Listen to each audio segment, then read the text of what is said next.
Impact Kids. Hai kids, apa kabar? Wah, sehat selalu ya. Kak Eli berharap semua yang sedang menyaksikan acara ini oleh dapat kekuatan kesehatan daripada Tuhan.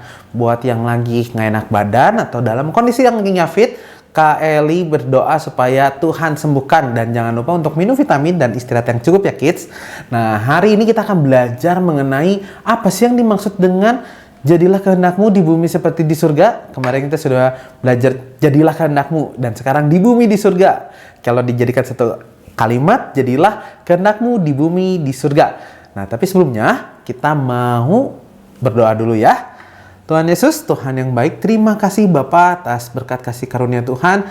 Kami mau merenungkan firman Tuhan sebelum kami memulai aktivitas kami. Kiranya Tuhan yang jadikan kami semua menjadi pelaku firman, dan pakailah juga hamba-Mu ini yang akan menyampaikan firman Tuhan. Tuhan Yesus yang baik, kami mau duduk dengan tenang untuk mendengarkan firman Tuhan. Di dalam nama Tuhan Yesus kami berdoa. Amin. Ya, hari ini kita akan belajar apa sih yang dimaksud jadilah kehendak-Mu di bumi seperti di surga. Kalau ngomong-ngomong, di surga seperti apa sih? Kondisinya ada yang bisa membayangkan nggak di surga itu seperti apa? Mungkin kalau kalian tahu, kalian boleh tulis di komentar tuh. Menurut kalian surga itu seperti apa? Tapi satu hal yang pasti yang terjadi di surga, yaitu semua makhluk yang ada di surga itu memuji Tuhan. Nah, hari ini kita akan belajar apa yang dimaksud jadilah kehendak-Mu seperti di bumi di surga.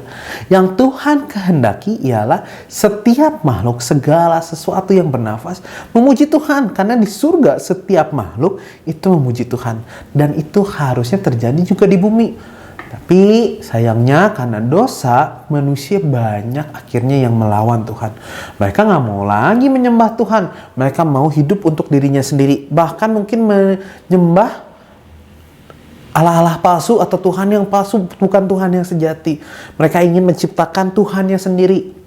Kalau di zaman modern, mungkin ada orang yang, saya mah nggak mau ke gereja, saya lebih baik main game. Handphone saya lebih penting daripada baca Alkitab misalnya. Itu sudah menciptakan Tuhan yang baru. Karena harusnya Tuhan itu nomor satu yang kita sembah. Karena di surga semua makhluk itu menyembah Tuhan. Pekerjaannya cuma satu, menyembah Tuhan. Tetapi ya seperti kita tahu di bumi itu belum terjadi. Itu menjadi tugas kita sebagai orang-orang Kristen. Kita setiap hari berdoa, Tuhan biarlah kehendak-Mu terjadi di bumi seperti di surga. Kita berdoa supaya setiap orang, setiap makhluk yang ada di bumi menyembah Tuhan seperti yang di surga. Itu yang dimaksud ayat ini. Tapi bagaimana caranya? Kita mau lihat di Roma 10 ayat 14. Yuk kita baca sama-sama. Tetapi bagaimana mereka dapat berseru kepadanya jika mereka tidak percaya kepada Dia? Bagaimana mereka dapat percaya kepada Dia jika mereka tidak mendengar tentang Dia? Bagaimana mereka mendengar tentang Dia jika tidak ada yang memberitakannya? Dan bagaimana mereka dapat memberitakannya jika tidak ada yang utus? Seperti ada yang tertulis, betapa indahnya kedatangan mereka yang membawa kabar baik. Gimana supaya semua orang percaya dan menyembah Tuhan kalau mereka tidak pernah mendengar tentang Injil? Nah, bagaimana mereka bisa mendengar tentang Injil kalau tidak ada yang memberitakan? Nah, itu menjadi tugas tanggung jawab kita semua loh kids. Kita juga harus membantu penyebaran kabar baik. Semua orang harus dengar dulu mengenai Injil, yaitu kabar baik di mana Tuhan Yesus telah mati bagi kita, mengganti dosa kita supaya kita bisa diselamatkan. Itulah kabar baik, dan kita harus memberitahukannya pada teman-teman bahwa ada keselamatan di dalam Tuhan. Mereka harus percaya dulu sama Tuhan Yesus, baru mereka mau menyembah Tuhan Yesus. Nah, makanya hari ini bagaimana kita hari ini belajar bagaimana mewujudkan apa yang terjadi di surga supaya terjadi di bumi, yaitu dengan memberitakan Injil sama teman-teman. Tanya sama teman-teman, kamu percaya sama Tuhan Yesus? Kamu tahu nggak siapa Yesus? Nah, ketika mereka bilang nggak tahu, kita harus kasih tahu siapa Tuhan Yesus. Kita harus kasih tahu apa yang Tuhan Yesus lakukan dalam kehidupan kita. Bahwa Dia adalah Tuhan yang mau rela mati menggantikan kita orang berdosa supaya kita diselamatkan. Dan kita harus menyembah Dia. Kita mau memberikan semua kehidupan kita untuk kemuliaan Tuhan. Kita mau hidup kita dipakai untuk kemuliaan Tuhan. Kita mau tiap hari omongan kita mencerminkan kita itu anak Tuhan.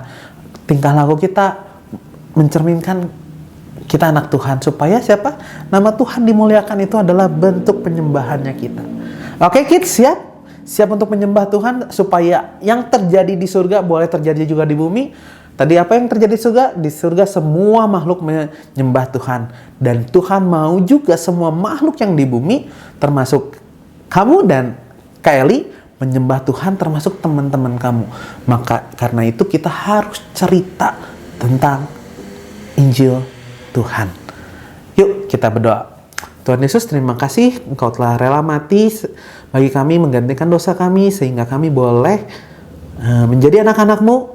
Kami boleh disucikan, dikuduskan, dan kiranya Tuhan pakai kami juga Tuhan untuk mewujudkan kehendak-Mu di surga, yaitu semua makhluk menyembah-Mu, seperti itu juga boleh terjadi di bumi, di mana semua makhluk di bumi menyembah Engkau, termasuk saya, termasuk teman-teman saya.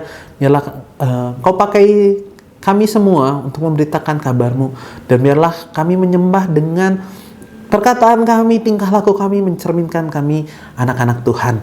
Kami tidak mau lagi hidup menyembah Allah lain, apalagi menyembah diri kami sendiri dengan mengutamakan keinginan kami.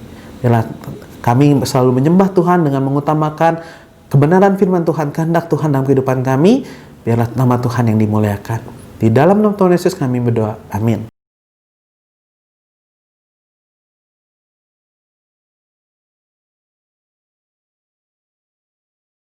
Bapa kami yang ada di surga, dimuliakanlah nama-Mu. Datanglah kerajaan-Mu, jadilah kehendak-Mu di atas bumi seperti di dalam surga.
Nah, sampai jumpa lagi ya di Impact Kids berikutnya.